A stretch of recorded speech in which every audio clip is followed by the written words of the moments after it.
Bapak Ibu Kepala Bagian Kelembagaan atau yang mewakili di pemerintah Kabupaten Kota Jawa Tengah, acara selanjutnya kita akan mengikuti secara bersama-sama nanti narasumber tunggal dari Bapak Dr.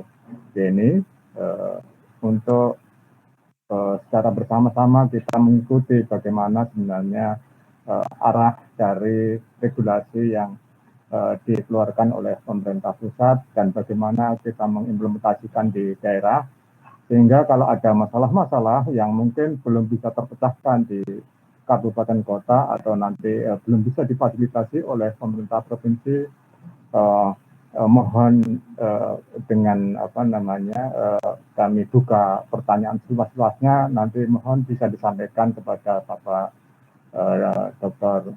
Roji Denny untuk menyampaikan permasalahan-permasalahan di daerah masing-masing, sehingga kita bisa melangkah dengan keyakinan secara pasti untuk menyelesaikan persoalan-persoalan kelembagaan di kabupaten kota masing-masing. Karena ini adalah hal yang penting, karena kelembagaan ini adalah hulu dari pelaksanaan proses bisnis pemerintahan. Kalau kelembagaannya nggak support, nanti akan bermasalah di perencanaan, penganggaran, dan penataan personil. Itu yang perlu kita selesaikan. Oleh karena itu menjadi masalah krusial di dalam pemerintahan daerah kalau kita tidak segera selesaikan. Kepada Bapak Roji Denny, waktu sepenuhnya kami hadirkan untuk memberikan pencerahan kepada teman-teman di Provinsi Jawa Tengah, di pemerintah kabupaten kota di Jawa Tengah. Semoga Bapak silahkan. Halo Bapak Ibu, Assalamualaikum. Saya diminta Pak Karlu dan jajaran untuk menyampaikan 4 muatan materi, kurang lebih begitu ya. Peran daerah terkait dengan inspektorat, kemudian rumah sakit, lalu puskesmas, terakhir juga ada isu aktual lainnya yang dimintakan juga tentang penyerahan birokrasi dan kaitan dengan SPD. Berarti ada 5. Padahal idealnya kalau kita mau ideal biasanya satu topik itu kita berkroyo diskusikan per sesi gitu. Tapi mudah-mudahan dengan bahan yang mungkin sudah diteruskan oleh teman-teman di provinsi kepada Bapak Ibu, nanti kita mungkin lebih banyak diskusi. Pertama, karena kendali ada di teman-teman admin, saya langsung saja menyampaikan pointer-pointernya. Pertama, yang melatar belakangi penataan perangkat daerah itu khususnya berkenaan dengan PP 72 2019 ada 2 substansi gitu ya. Pertama tentang inspektorat daerah, yang kedua tentang rumah sakit daerah. Sungguh pun kalau lihat dari legal historis pembahasan draftnya itu sebenarnya ada 2 yang kemarin juga dimintakan untuk dituangkan. Pertama itu tentang Badan Penghubung khusus provinsi gitu ya. Yang kedua itu di ujung belakangan setelah membahas rumah sakit mau dimasukkan juga perihal puskesmas. Tetapi karena dipandang mendesak hasil rekomendasi temuan bersama dan koordinasi bersama antara pemerintah, APH dan KPK justru agar segera ditetapkan dahulu, terutama berkaitan dengan penguatan inspektorat daerah. Kemudian sehingga puskesmas itu belum jadi masuk dalam substansi perubahan PP. Artinya secara normatif kita berkenaan dengan pengaturan tentang puskesmas menggunakan existing PP 14 plus regulasi terkait lainnya. Apakah misalnya Permenkes 49 2043 tentang puskesmas dan lain-lain. Nah, perihal tentang pertama kita harus satu frekuensi dulu bahwa hulunya perangkat daerah itu kan dibentuk untuk membantu kepala daerah dan DPRD dalam menegakkan urusan. Ini yang harus kita pahami sebagaimana dituangkan di dalam pasal 1 angka 23 yang ini pasal 1 angka 23 plus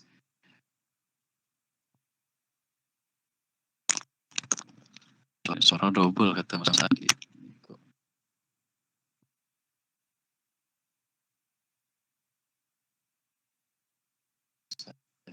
Halo, Berjennya tadi. Masuk Pak, masuk. Masuk Pak? Iya. Sudah, Pak. Sudah. Mungkin bagi teman-teman yang masih ada kodenya di user itu, tanda earphone-nya itu masih hijau, barangkali bisa berkenan untuk di mute atau sehingga berubah jadi merah, sehingga dia akan mengurangi noise biasanya. Yang kan di user kita sebelah kiri itu Pak, di layar itu ada beberapa, masih banyak bahkan yang lambang logo earphone itu masih hijau tuh Pak. Jadi masih posisi on, sehingga biasanya akan mempengaruhi. Kalau dia merah semua, kondisi mati, enak biasanya lebih jernih. Saya lanjut ya Pak. Perangkat daerah itu pada esensinya dibentuk untuk kepala daerah dan DPRD dalam menyelenggarakan urusan pemerintahan, baik di pasal 1 angka 223 plus pasal 208 Undang-Undang Pemda, ya kan. Kemudian juga diterjemahkan dengan substansi yang sama di dalam peraturan perundangan teknis, apakah di PP 2016 dan lain-lain. Artinya sesungguhnya urusan pemerintahan itulah yang menjadi domain landasan kita dalam menjalankan atau menyusun kerangka atau framework kelembagaannya. Itulah sebabnya mengapa misalnya dia berkelindan dengan apa yang disebut dengan di dalam Permendagri 90 tentang SPD itu, dia merapikan menjalankan urusan-urusan sebagaimana dituangkan antara lain di dalam Undang-Undang 23 2014. Kalau di batang tubuh itu ada di pasal 11, pasal 12 plus di lampiran Undang-Undang Pemdanya. Nah, tadi sempat disampaikan oleh Pak Karu, bagaimana kalau misalnya dipandang belum terakomodir. Nah, menurut hemat kami silahkan di list dulu. Bahasa sederhana saya itu di list mana yang dipandang terakomodir dan lain-lain. Nanti kan ada alternatif di pasal di dalam Permendagri tentang SPD yang bisa dilakukan pemutakhiran kodifikasi dan lain-lain itu, bahkan sampai pergeseran itu bisa dilakukan dengan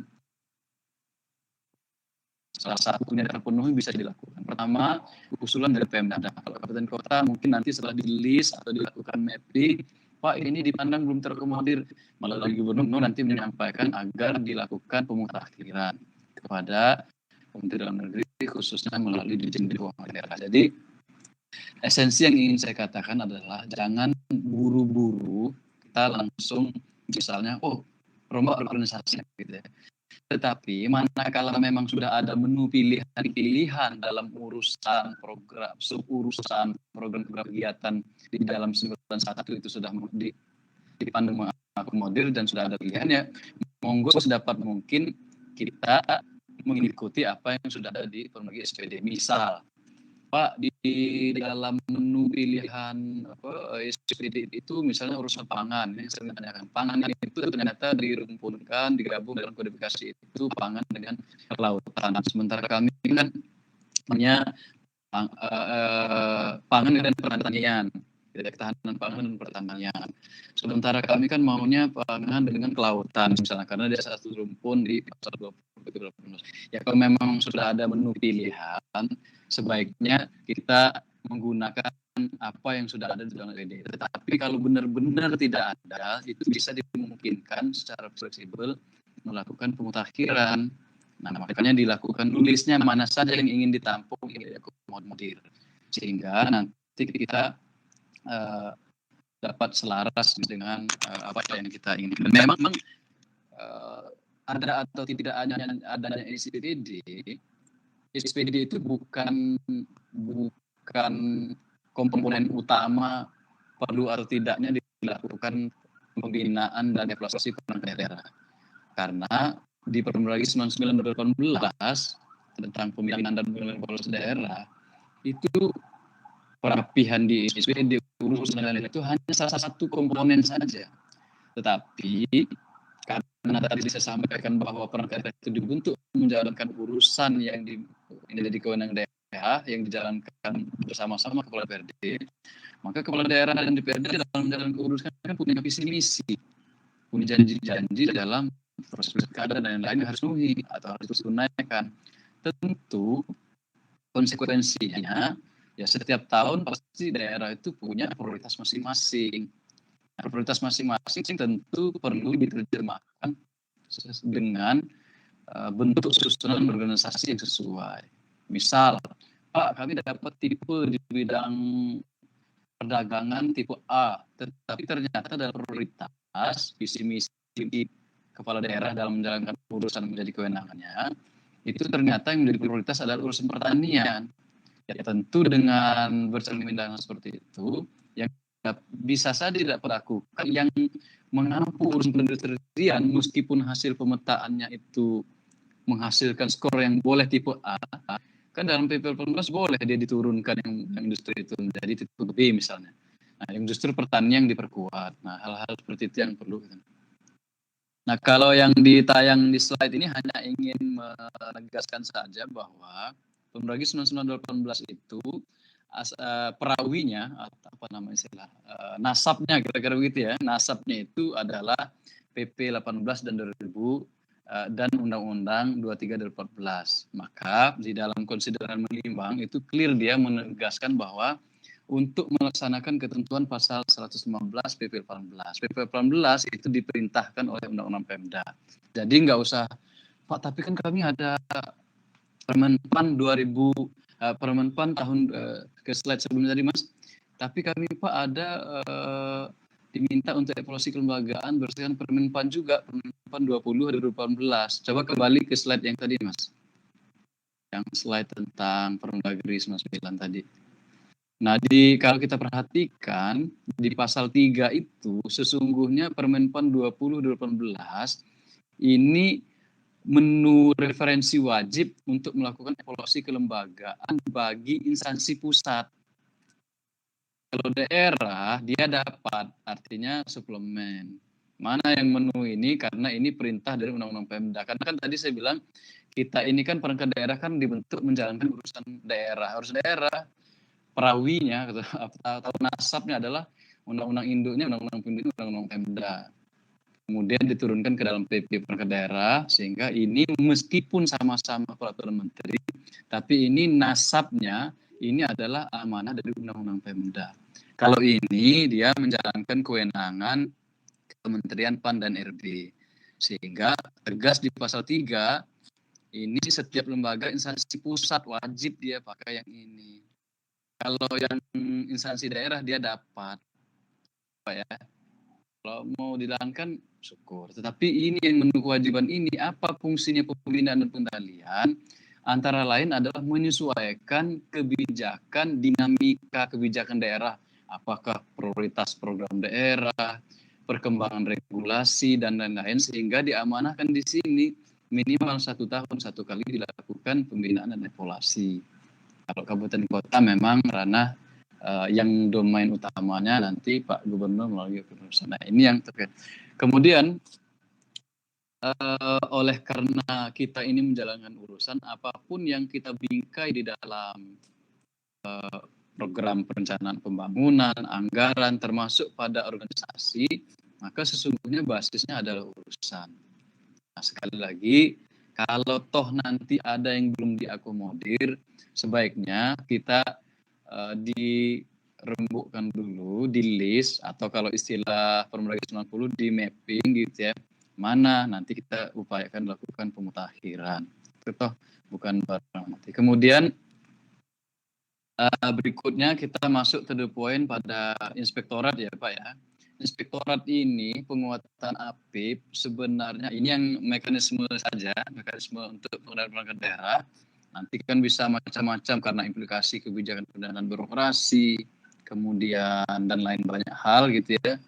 Ada perubahan prioritas program daerah yang berimplikasi pada struktur, inovasi dan budaya. Jadi sekali lagi kalau kita berbicara tentang kelembagaan perangkat daerah, bukan hanya bicara tentang struktur. Biasanya kita sering berkutat hanya dari aspek strukturnya saja.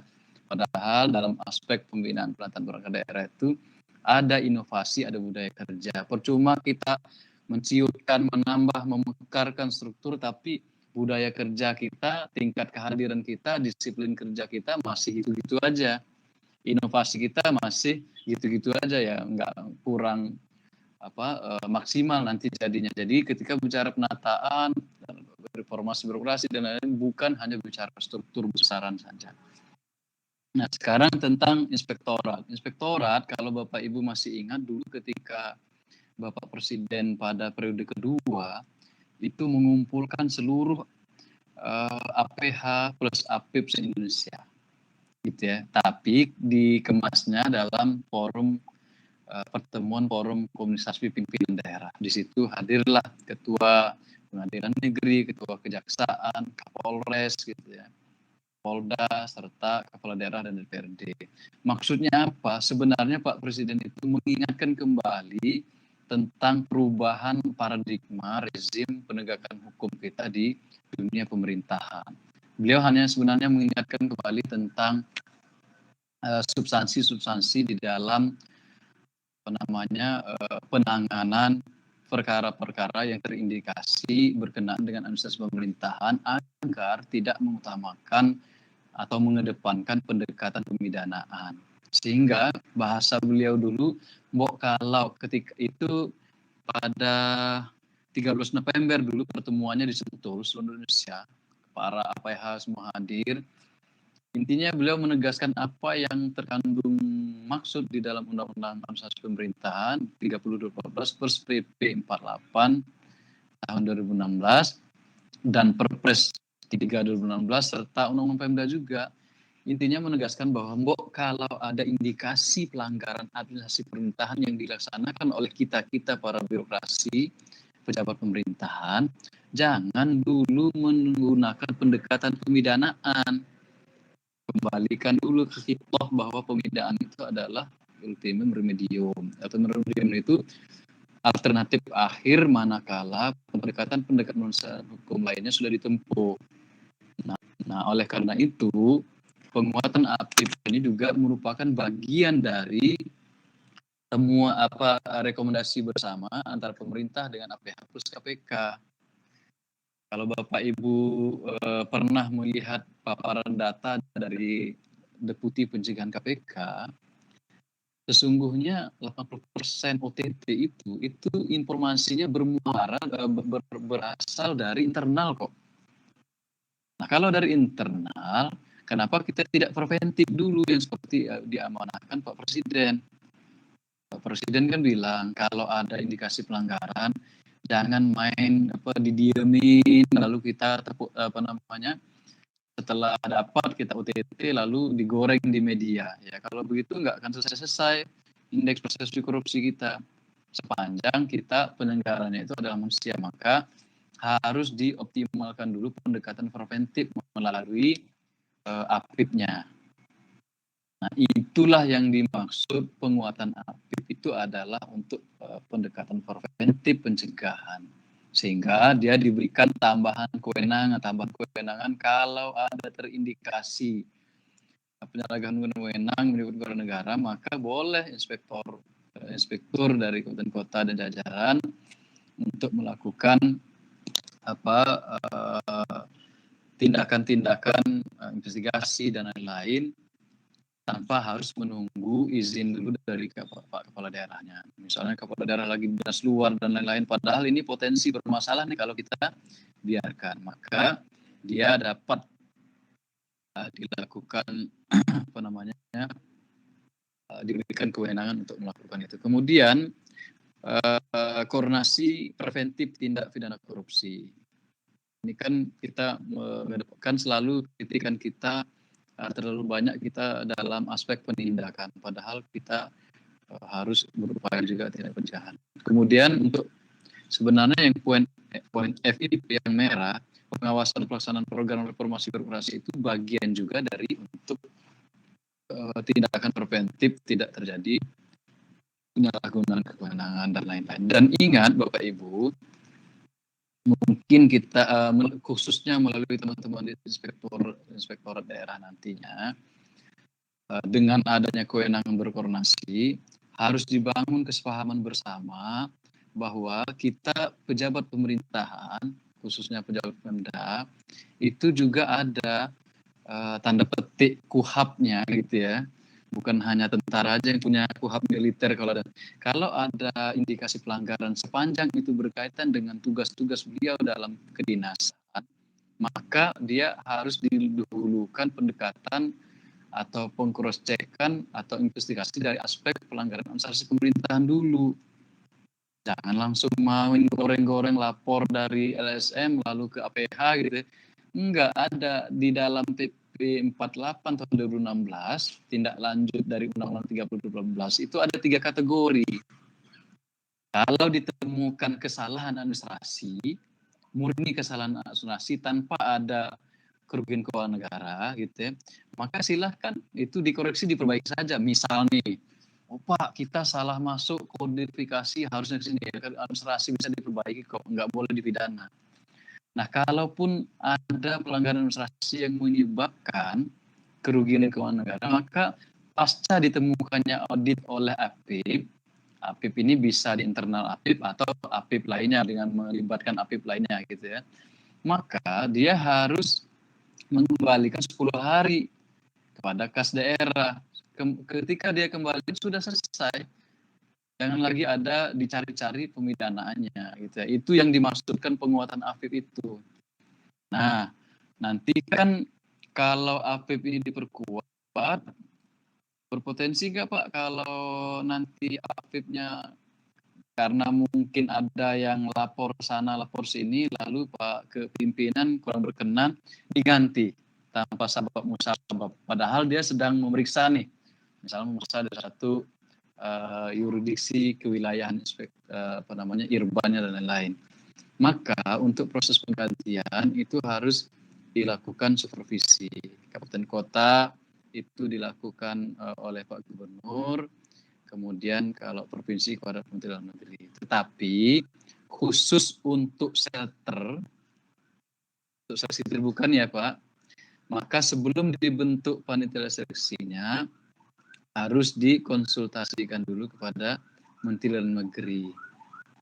Nah, nanti sesuai edaran yang tadi sempat ditayangkan itu, kebetulan saya dulu yang termasuk menyusun beberapa prosedurnya.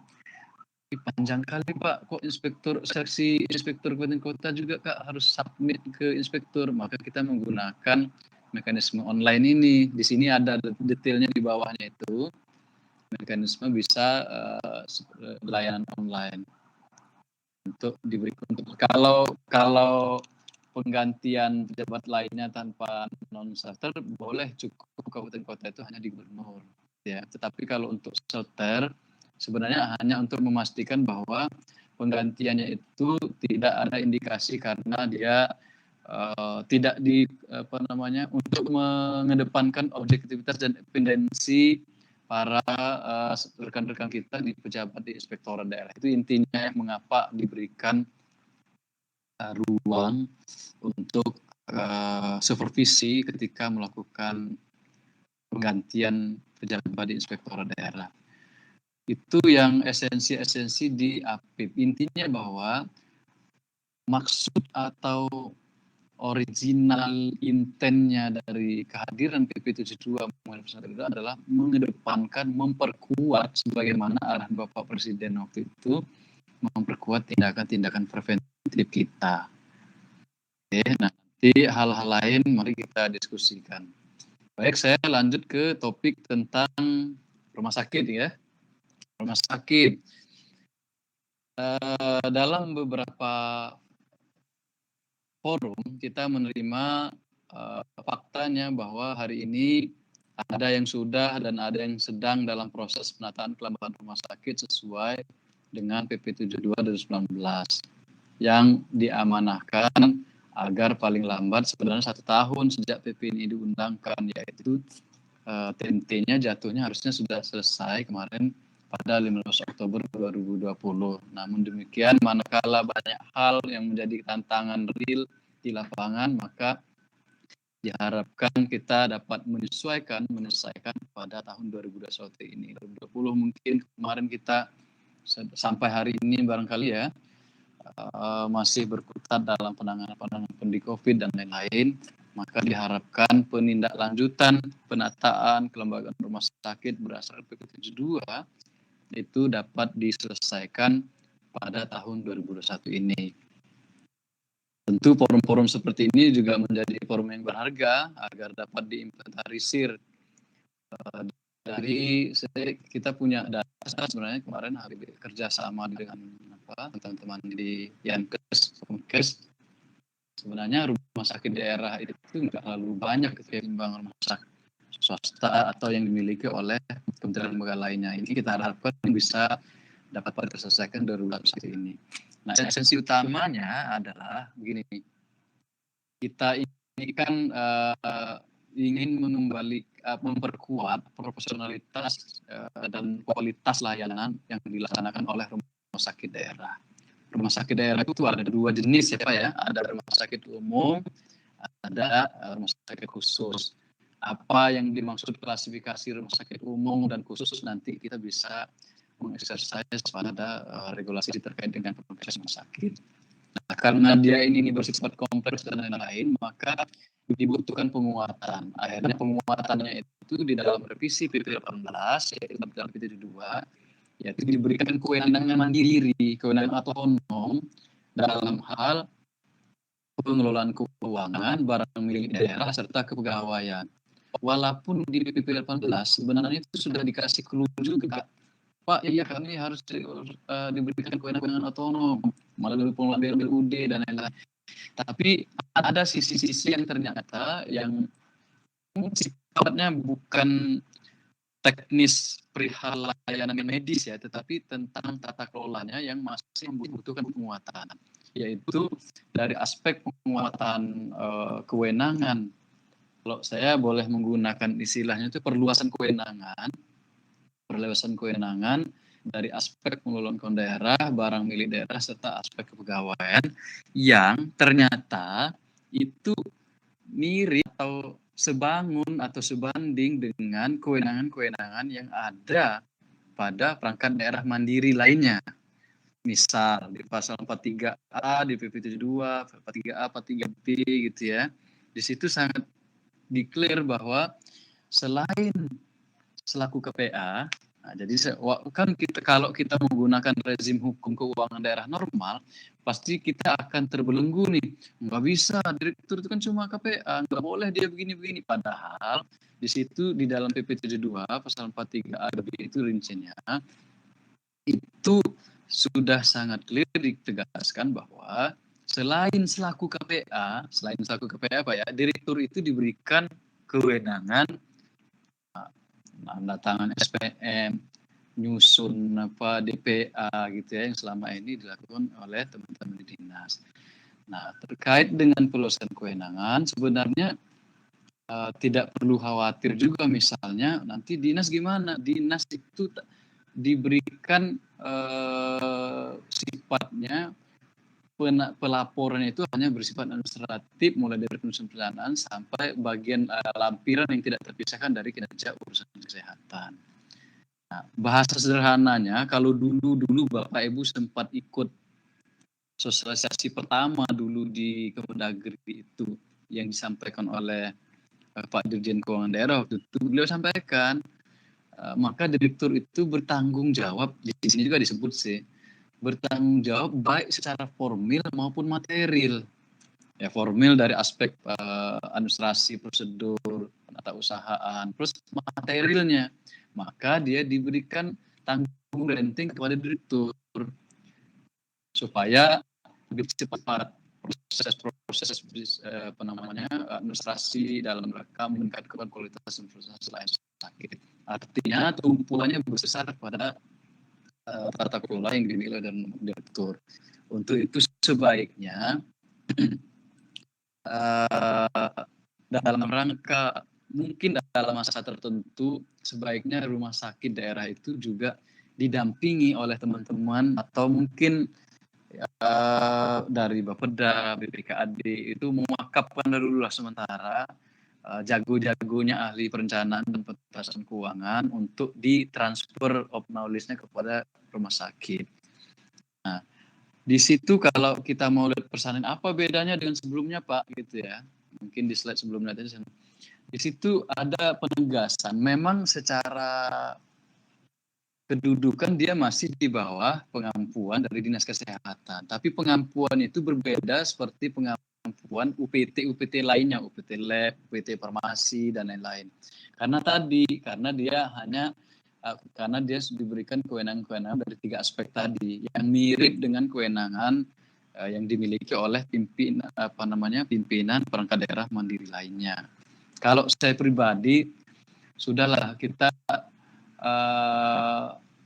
tidak perlu menjadi perdebatan yang serius gitu ya, masalah misalnya dia ini perlu kalau tempat diundang rapat dan lain-lain. Kita yang penting bagaimana mengeksekusi 3 kewenangan otonom khusus yang dimiliki oleh rumah sakit itu, gitu ya.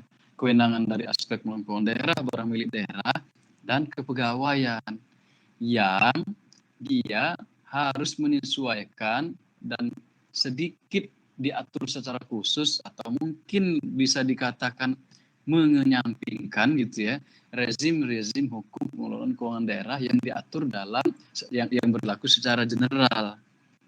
Nanti kita lihat di norma-norma berikutnya. Nah, yang berikutnya mungkin teman-teman para kabak di Jawa Tengah agar juga mengkoordinasikan kepada BKD, BKPP, BKPSDM atau nomenklatur lainnya yang membidangi kepegawaian daerah, bahwa di sini PP 72 itu mengatur bahwa pada saat PP ini berlaku maka direktur rumah sakit daerah itu tetap melaksanakan tugasnya.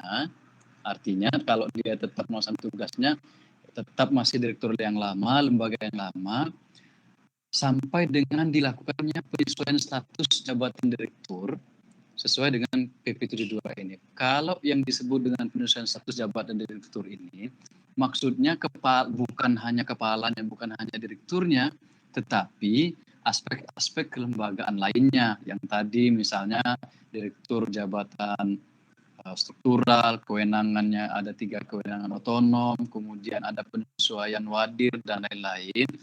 Maka kalau itu sudah dilakukan, pengisian jabatan direkturnya ini mohon menjadi catatan penting karena masih banyak yang mempertanyakan. Terakhir itu kalau nggak salah secara tertulis kami menjawab atau memberikan penjelasan melalui Gubernur Jawa Tengah kepada Purworejo kalau nggak salah dulu, bahwa apakah direktur yang lama itu dilantik ulang atau enggak Pak.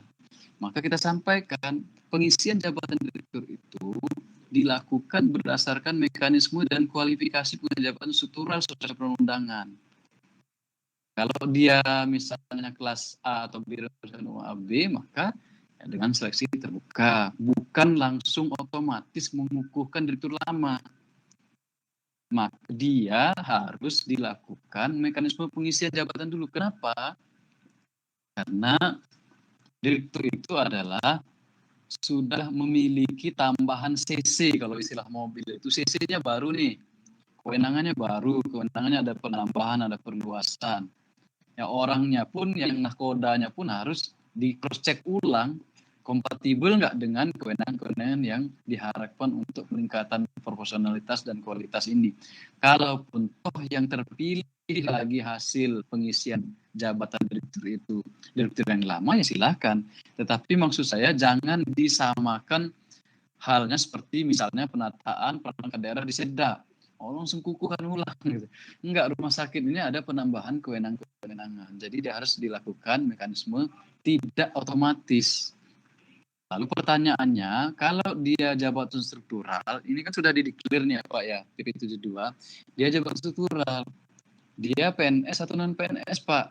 Maka dengan segala hormat, dia adalah sampai dengan hingga saat ini, dia adalah PNS yang dimaksud. Karena JPT yang dapat diisi oleh PNS itu adalah jabatan-jabatan yang terlebih dahulu sesuai dengan Undang-Undang 5 2014 tentang ASN dan lain-lain, itu adalah jabatan yang terlebih dahulu harus ditetapkan dulu oleh Pak Presiden selaku pembina tertinggi manajemen kepegawaian. Nah, sampai dengan saat ini, Pak Presiden belum pernah ada penetapan bahwa direktur itu adalah salah satu jabatan yang dapat diisi melalui seleksi terbuka sistem merit oleh non-PNS. Maka kita sepanjang belum itu ada penetapan bahwa direktur itu adalah dapat diisi oleh non-PNS, maka jabatan struktural dimaksud adalah jabatan struktural perangkat sebagaimana jabatan struktural perangkat daerah lainnya, yaitu diisi dari PNS. Itu ya Bapak Ibu, ini mohon dikoordinasikan dengan baik pertama ke teman rekan-rekan kita yang membidangi urusan kepegawaian.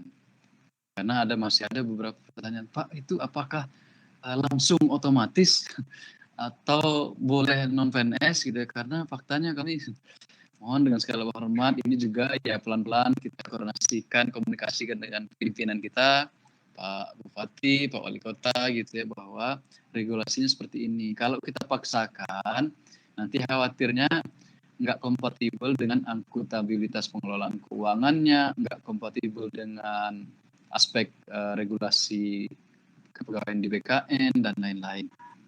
Ini mohon menjadi concern kita manakala nanti ketika kelembagaan rumah sakit daerah kita sudah disesuaikan berdasarkan PP 72 2019 ini.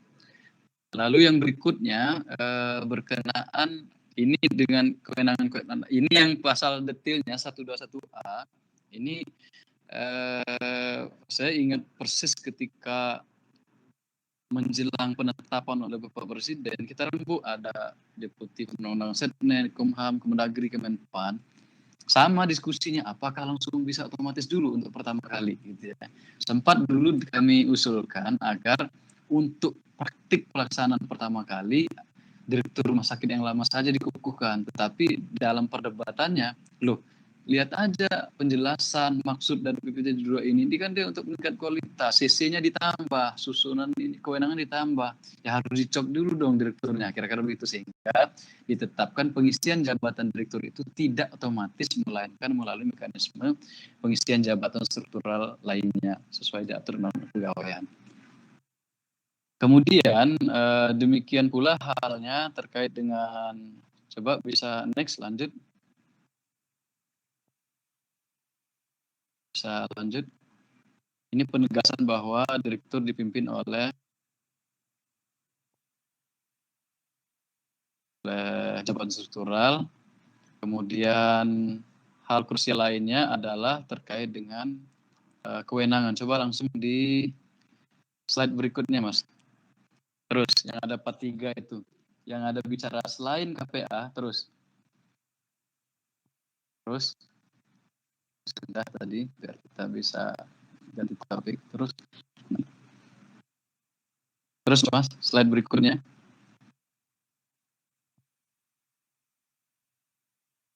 Ya, ini penegasan saja bahwa direktur rumah sakit bertanggung jawab kepada kepala dinas yang menegakkan urusan pemerintahan. Tetapi di ayat 2 pasal 44 itu menegaskan bahwa pertanggungjawabannya seperti apa?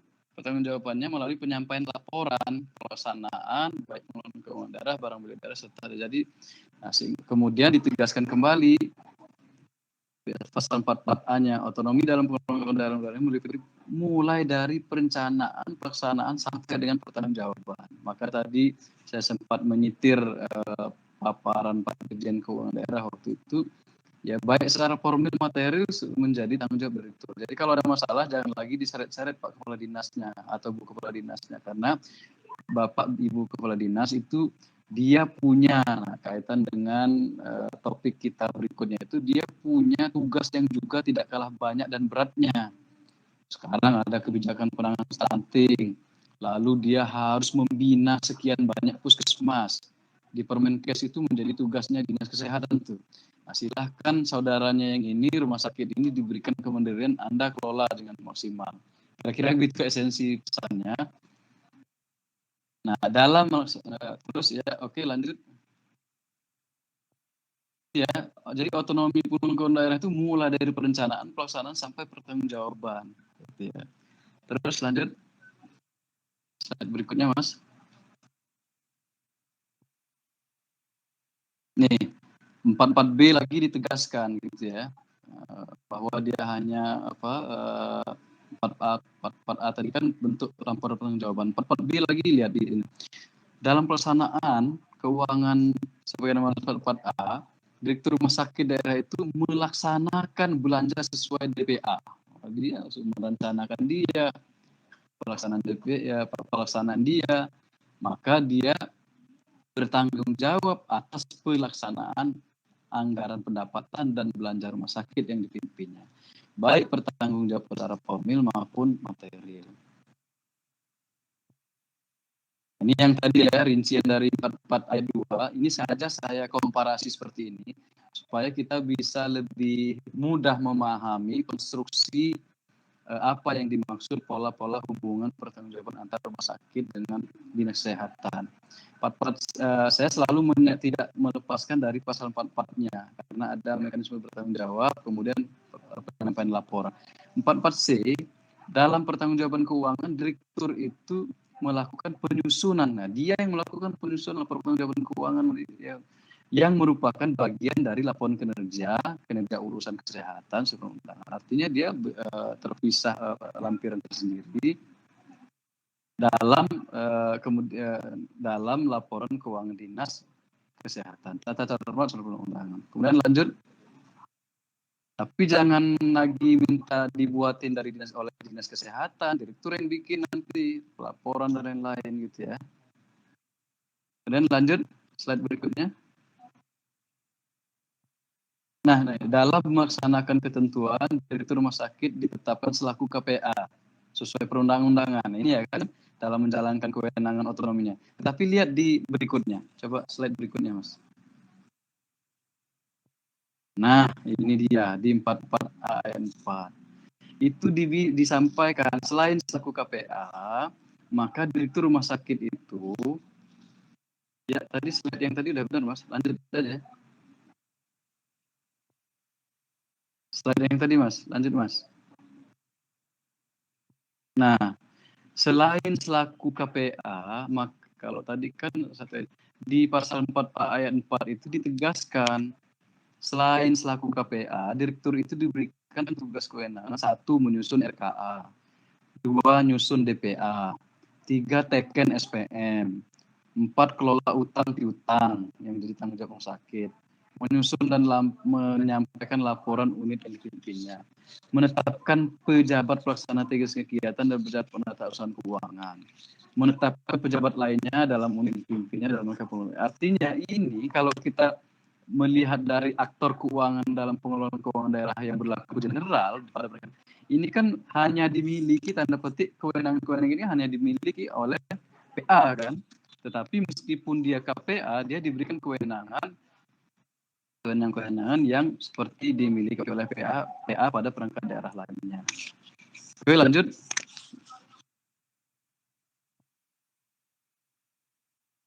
Nah, ini ya Bapak Ibu ya, 44A ayat 3 dan 4 sebenarnya penegasan. Selain selaku KPA, Direktur Rumah Sakit Daerah Kabupaten Kota, mohon norma pasal 44A ayat 3 ini dapat dipersepsikan, diresapi baik-baik gitu ya. Nah, bahwa selain selaku KPA, Direktur Rumah Sakit Daerah itu memiliki tugas dan kewenangan Bapak Ibu. Jadi bukan hanya bertugas. Bisa saja tuh kalau hanya tugas, bisa saja tugasnya direktur tapi kewenangannya melekat pada kepala dinas. Ini enggak. Jadi diberikan kuasa kewenangan baik tugas dan kewenangan menyusun yang tadi saya sampaikan, RKA, NKN, SPM, dan lain-lain, yang ini hanya dimiliki oleh PA pada perangkat daerah lainnya.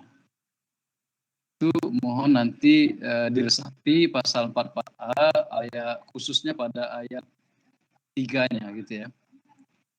Lanjut. Nah, nanti hasil penyusunan RKA serta DPA yang disusun oleh Pak Direktur itu disampaikan langsung kepada TAPD melalui pejabat pengelolaan keuangan daerah BPKAD untuk diverifikasi. Artinya dia tidak lagi melalui kepala dinas. Tetapi Pak, untuk sinkronasi boleh nggak kita berkoordinasi di antara direktur rumah sakit dan kepala dinas. Boleh, tapi itu tidak wajib. Sebaiknya memang seperti itu. Baik, jangankan antar rumah sakit dengan dinas kesehatan. Antar dinas pun juga sebaiknya harus berkoordinasi supaya lebih match dalam pengelolaan keuangan. Oke, lanjut. Next, Mas. Lanjut. Nah, ini pengelolaan kepegawaian. Lah, Pak, ini kok katanya diperkuat aspek kepegawaiannya. Ini kan cuma sekedar mengusulkan. Benar, tetapi dia mandiri dalam hal tidak harus sesuai dengan masukan-masukan dari atau melalui kepala dinasnya. Dia bisa langsung, kan kewenangan penetapan dan lain-lain, mutasi misalnya, pengadaan dan lain-lain itu kan penambahan pegawai. Itu kan sebenarnya kewenangan dimiliki oleh bupati, wali kota, selaku PPK. Siapapun dia, seperti kepala perangkat daerah lainnya, dia hanya memiliki kewenangan mengusulkan melalui BKD, BKPP atau BKPSDM. Maka nanti kalau ada usulan pemindahan, pemberhentian, pengangkatan, itu boleh Bapak atau Bu Direkturnya kepada PPK melalui BKD dan lain-lain. Nah, begitupun dengan, mohon maaf kalau misalnya, oh ini nakesnya bermasalah nih, pegawainya, maka dilakukan secara internal oleh direktur rumah sakit yang bina. Tidak lagi dibawa-bawa, diajak-ajak dari dinas kesehatannya. Silakan tanggung jawab Bapak Ibu Direktur. Jadi jangan hanya mengusulkan pemindahan, pemberhentian dan lain-lain itu direktur, tetapi pembinaan terhadap pegawai-pegawainya juga menjadi tanggung jawab dari direktur. Ini memang bahasanya pasti hanya mengusulkan, seperti pimpinan perangkat daerah lainnya itu kan dia pasti hanya memiliki kewenangan pengusulan saja kepada pejabat berwenang melalui BKD plus Pak Sekda, tapi dia tidak perlu tawab lagi melalui dinasnya. Bagaimana kalau mau dikoordinasikan jauh lebih baik gitu ya, karena kita kan masih sama-sama sebagai menjalankan fungsi urusan kesehatan. Nah, ini yang tadi sudah saya sampaikan bahwa penyesuaian direktur itu statusnya nanti nggak ujuk-ujuk pengukuhan direktur yang lama, tetapi pengisian jabatan sebagaimana mestinya perundang-undangan. Lanjut.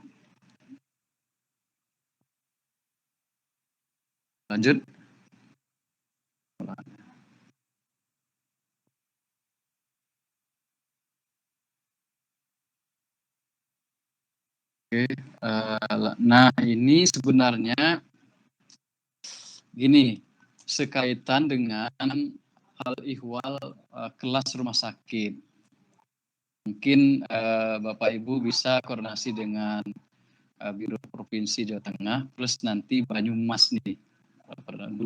Dulu kita sempat terakhir bahkan minggu lalu rapat internal dengan provinsi sekenaan dengan rumah sakit khusus. Rumah sakit khusus itu kan kalau di PP 72, lanjut aja Mas, saya nggak perlu ini, next aja. Di PP 72, lanjut. Di PP 72 itu kan dia hanya memuat tentang kelas rumah sakit khusus itu kan hanya sampai kelas B. Padahal faktanya di daerah yang paling memungkinkan untuk dibentuk itu adalah tipe C, kelas C, sebagaimana Permenkes 3 2020. Bagaimana Pak kalau kami mau bentuk? Nanti susunan rumah sakit khusus di kelas C itu bagaimana? Nah, maka di situ kita melakukan konstruksi sistematik namanya. Konstruksi sistematik itu adalah konstruksi yang dilakukan dengan menyandingkan atau menghubungkan secara fungsional antara satu perundang-undangan dengan perundang-undangan lainnya. Permenkes 3 2020 masih memuat, menampung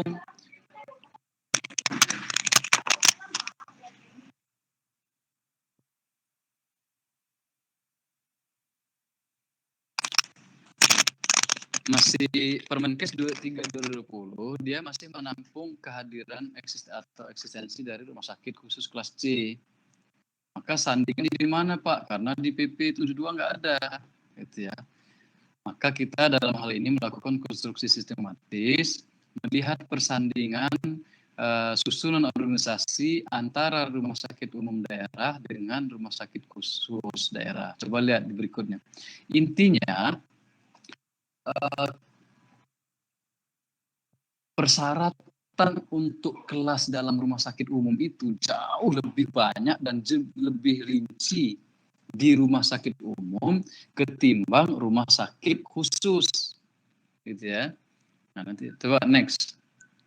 Ini misalnya contoh nih dari aspek pelayanan aja, rumah sakit umum ini banyak sekali, gitu ya. Terus next, slide berikutnya. Coba kalau khusus rumah sakit khusus, mata, jantung, dan lain-lain gitu ya. Dia hanya aspek pelayanan cuma segini aja nih Bapak Ibu. Sehingga menjadi dapat diterima logis ketika, slide berikutnya. Nah, kalau kita mau membangun konstruksi sistematis, persandingan antara susunan kelembagaan, maka kita bisa mengakomodir kelas C rumah sakit khusus di daerah. Nih, kelas A itu susunan kelembagaannya diatur dalam PP 72 seperti ini. Tetapi rumah sakit kelas B-nya rumah sakit daerah itu, rumah sakit umum, itu rupanya sebanding, setara dengan kelas A-nya rumah sakit khusus. Kok bisa begitu Pak? Tadi saya sampaikan, karena memang kualifikasi atau persyaratan rumah sakit umum itu jauh lebih besar, lebih berat ketimbang kualifikasi yang ada di rumah sakit khusus.